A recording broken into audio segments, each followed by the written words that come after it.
नमस्कार, आप देख रहे हैं अपना पर्वत जन डिजिटल। आपके साथ मैं हूं मीनाक्षी साहब। मेरे पीछे यहाँ पर बहुत सारे लोग हैं जो कुछ तस्वीर लेकर भी यहाँ पर खड़े हैं और कुछ एलिगेशंस लगा रहे हैं। काफ़ी भयानक एलिगेशन ये लगा रहे हैं। अब कितना मामला सच है कितना झूठ है वो तो यही बताएंगे। सबसे पहले बात कर लेते हैं, क्योंकि आज ही प्रेस क्लब में आए थे, इन्होंने एक प्रेस कॉन्फ्रेंस रखी थी, तो जान लेते हैं कि क्या कुछ मामला था कि आपको यहाँ तक आना पड़ गया।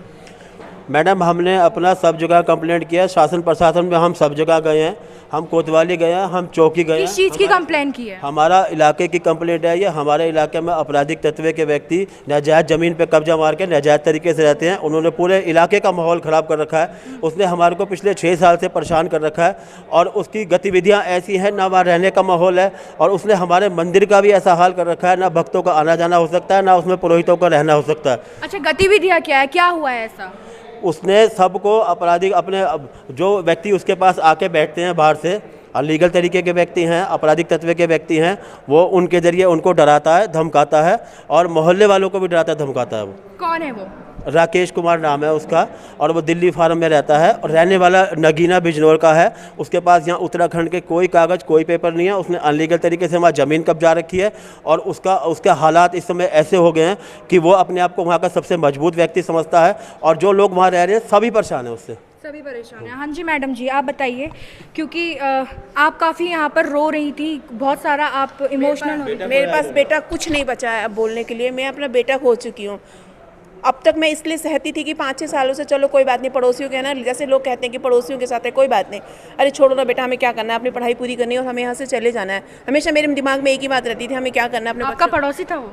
हमारे सामने, हाँ पड़ोसी था हमारा। हमेशा मेरे मन में यही था कि चलो छोड़ो कोई बात नहीं, है ना यार, कोई बात नहीं, पड़ोसी है ना, जो भी है, क्योंकि मेरा मानना था कि कोई भी हो दुख सुख में पड़ोसी काम आता है। लेकिन मुझे जब बाद में पता चला कि नहीं, ये मैं जब हमारे पड़ोसियों का केस चल रहा था, हम लोग ने थोड़ा उनको क्या उन पर उन्होंने रेप पॉस्को ऐसे केसेस लगा रखे थे, तो मुझे लगा ये लोग फौजी से रिटायर्ड है और ये लोग अच्छी फैमिली है, बहु बेटियों वाले हैं, इधर वाले भी गंदे होंगे क्या, इधर वाले भी गंदे होंगे? नहीं, ऐसा नहीं हो सकता। 4 पड़ोसी कभी गंदे नहीं हो सकते ना। सिर्फ पुलिस वाले मेरे अंदर आए इंक्वायरी करने के लिए, तो उन्होंने मुझे इतना ही बोला कि मैडम आप बोलोगे तो ये लोग का बच सकता है, नहीं तो नहीं, अब आपके ऊपर है। मेरे बेटे ने मुझे कहा मम्मी आप सच ही बोलो, जो आपको लगता है, क्या लगता है? मैंने कहा नहीं, ये मेरे पड़ोसी ऐसा नहीं कर सकते। देखो लड़ाई झगड़े का मुझे पता नहीं, ये लोग छोटी चमार या छोटी कास्ट ऐसा कुछ बोलते हो, मेरे सामने नहीं बोला, बट अगर कभी बोला मुझे नहीं पता, मेरे सामने नहीं बोला। और ये लोग बहु बेटियों वाले हैं, ऐसा लोग कभी नहीं किया। वो जो इंसान था उसकी 3 बेटियां हैं, बेटा नहीं है, वो हमेशा 3 बेटियों को आगे कर देता था लोगों के लिए। तो मुझे लगता था पता नहीं लोग इसको परेशान करते हैं शायद, छोड़ो ना, हमें क्या, अगर इसको छत मिली है, ये अपनी बेटियों के साथ रह रहा है, तो इसे हमें क्या प्रॉब्लम हो सकती है? जिसकी ज़मीन वो जाने।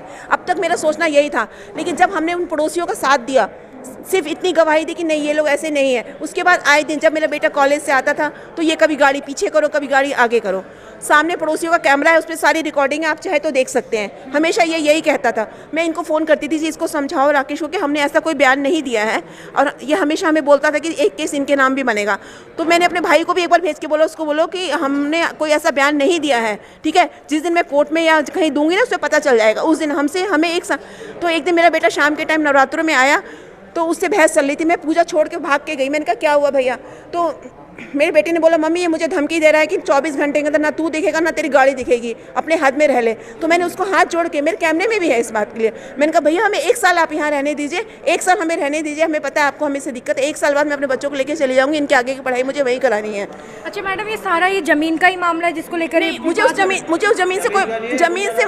ज़मीन से मुझे कोई मतलब नहीं था। देखो आप अपने लिए ही सोचोगे ना, आपके अगर सामने किसी ज़मीन पे कोई रह रहा है तो आप, और वो भी 3 बेटियों के साथ, तो आप सोचोगे चलो कोई बात नहीं, ठीक है, चलो कोई बात। आपने गुंडा राज की बात करी, आप लोगों ने कभी किसी की कंप्लेंट नहीं करी इन लोगों की? मैडम, हमने कई बार कंप्लेंट करी है हमने, और हमारी कंप्लेंट देवीवाला थाने में भी गई हुई है, हरावाला चौकी में भी गई है, पिछले 1-1.25 महीने से गई हुई है। हाँ। इनका गुंडा राज इतना बढ़ गया है वहाँ पर। मेरे बच्चा जो अब जिसका देहांत हो गया, पिछले 5 साल से वो इसकी परेशानियों को झेल रहा था। इसने निकलते पड़ते उसको धमकाना, उसको टॉर्चर करना, उसको बाहर नहीं निकलने देना, उसको बाहर नहीं बैठने देना, इतना हालत। और हमारा ही नहीं, और लोगों के भी बच्चों का यह हाल कर रखा, ना बच्चे बाहर खेल सकते ना बाहर जा सकते, क्योंकि उसके यहाँ आपराधिक तत्व के लोग रात भर रात आते रहते हैं, 12 बजे तक बैठे रहते हैं। 12 बजे तक उनके यहाँ ऐसा काम, शराबबाजी नशाबाजी ये सब चलता रहता है उनके यहाँ, और उनके यहाँ बहुत ख़राब माहौल है। हम शाम को मजबूरी ये थी कि हर घर में व्यक्ति को सामने खड़े पूछ लीजिए, शाम को 7 बजे के बाद सबको अपने दरवाजे बंद करके अंदर रहना पड़ता है। ये हाल है। आप उनके पड़ोसी हैं, इन्हीं लोगों के ना? ये जो बात कह रहे हैं क्या वो सच है? सब सच है। कोई झूठ नहीं है। हमारा तो गेट से बाहर घूमना भी दुर्लभ कर रखा है उसने। हाँ, इतना सब कुछ हो गया, इतना गुंडागिर्दी हो गई, अब जाके आप लोग एकजुट हो रहे हैं ना। हमें हमेशा से ऐसे हमें छोड़ा चलो, पड़ोसी के नाते हमने उसे छोड़ा कि चलो। उसने मेरे 17 साल के बच्चे के भी रेप के केस में वो कर रहे, जबकि मेरा बेटा उस दिन घर पे था ही नहीं। नेम प्लेट में पढ़ के उसने मेरे बेटे का नाम भी दे दिया। ठीक है, मेरा हस्बैंड पड़ोसी भैया वो बाहर घूम रहे थे, वो तीनों बेटियों को लेके भी अपने वो राकेश भी उसकी बीवी भी उनको मारने के लिए आ गए वहाँ पे। अब मेरा बेटा था भी नहीं घर में, मेरे बेटे का नाम भी दे रखा है उसने।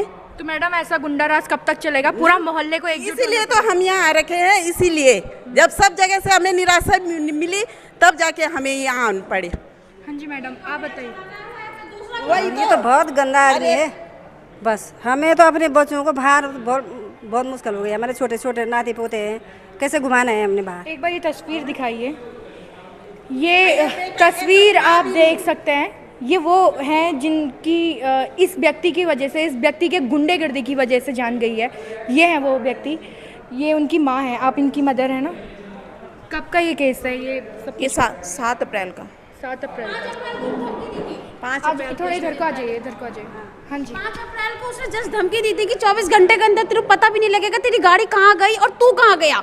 जिस 7 अप्रैल को उसने वो कांड कर भी दिया। उसने कोई रजिस्ट्री नहीं है उसके पास में, कोई कुछ नहीं है, कोई पक्के सबूत नहीं है, सबको धमकी देता रहता है। उसका काम ही यही है बस। मतलब पूरे मोहल्ले की नाक में दम करके हाँ रखा है जी, उस व्यक्ति। पार्षद तक उससे परेशान है, मोहल्ले वाले परेशान है। इतना पैसा लगा कर मकान बना कर इसलिए बनाया मकान कि यहाँ से छोड़ के जाने के लिए। अच्छा, सुनने में आया था मंदिरों में भी वो अवैध चीजें कर रहा है, मंदिरों को तोड़ रहा है। कर रहा है, वो सब काम कर रहा है। पीछे से खनन करके उसका, आप वो झुग्गी में रह रहा है, उसका झुग्गी के बाद उसके बाद मलबे इकट्ठे करने का मतलब क्या है? खनन कर करके मलबे इकट्ठे कर रहा है। मंदिर में नॉनवेज चिकन की जो पॉलीथीन बैग्स होते हैं वो वहाँ भी पड़े हैं, अब भी दिखा देंगे। पॉलीथीन हो गए और इस टाइप के, मतलब जैसे कि मैं आपको बता, वो चीज़ें बोलने वाली नहीं है जो वो हरकतें करता है मंदिर में। अच्छा, आपने अपनी प्रेस रिलीज में लिखा था कि गाय वगैरह का मांस वगैरह ये सब कुछ आपने हाँ लिखा? बिल्कुल बिल्कुल, मैं हम पे वीडियो है इसकी। वीडियो हाँ, हम ना गाय को चारा खिला रहे थे, तो गाय का सिर पे मार गया, खून निकल रहा है गाय के। अच्छा, पूरी वीडियो हम पे एविडेंस है, बिल्कुल कोई दिक्कत नहीं है इस चीज़ में। तो भाई साहब इतनी गुंडागिर्दी हो गई, कहाँ थे आज तक आप लोग? हम लोग प्रशासन के चक्कर में। प्रशासन क्या कर रहा था? प्रशासन कुछ नहीं, आश्वासन हो रहा है, चल रहा है, इंक्वायरी चल रही है। इंक्वायरी किस पे चल रही है? पूरा मोहल्ला जब बोल रहा है कि परेशान है, तो इंक्वायरी आप क्या कर बैठा नहीं? देखो हम लोग जो है ना, हम लोग बिल्कुल है शरीफ आदमी, हम चलते कानून के हिसाब से। हमें मतलब हम तो उनके आश्वासन पर है। वो आते थे, हाँ हो जाएगा, आपका सब कुछ ठीक हो जाएगा, आप आराम से रहिए, शांति से। हम बैठे रहे और आज हम आपके पास आए हैं अपनी दिक्कत परेशानी लेके। बेटा खोने के बाद मैंने आवाज़ उठाई है, वरना आज भी शायद मैं ना आवाज़ उठाती पड़ोसियों के चक्कर में कि नहीं चलो कोई बात नहीं, कोई बात नहीं, है ना बेटा, कोई बात नहीं। हाँ जी, इधर बाहर नहीं घूम सकते हैं। हाँ जी, दोबारा हाँ। क्या कहा आपने? ना, हमारे बच्चे बाहर नहीं घूम सकते हैं, बिल्कुल नहीं। हम अंदर बंद करके रखते हैं अपने बच्चों को। पूछ लो पड़ोसियों को कि कभी हमारे। तो आप देख रहे हैं एक पड़ोसी की हैसियत से पूरा पड़ोस किस तरीके से डर चुका है।